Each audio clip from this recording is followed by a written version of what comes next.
Right now on the Do-It-Yourself Gourmet, we are barbecuing chicken thighs. And to begin, we've got our meat marinated and seasoned, and we've got our grill heated and oiled up, ready to go. This technique will take about 12 to 14 minutes at a heat that's about 375 to 400 degrees on that barbecue grill. It'll fluctuate in between, as barbecues do, so be ready to adjust the heat slightly if need be. The chicken thigh will be about 6 to 7 minutes on each side, and you want to make sure that you're not charring the chicken. It does happen a little bit, and if you like it a little extra crispy, good for you.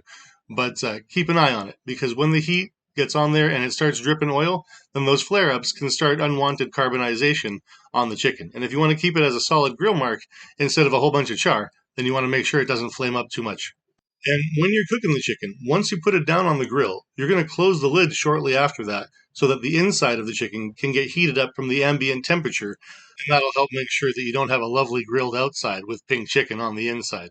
Do it yourself gourmet, everybody. I hope this technique has been helpful. Happy grilling. We'll see you next time.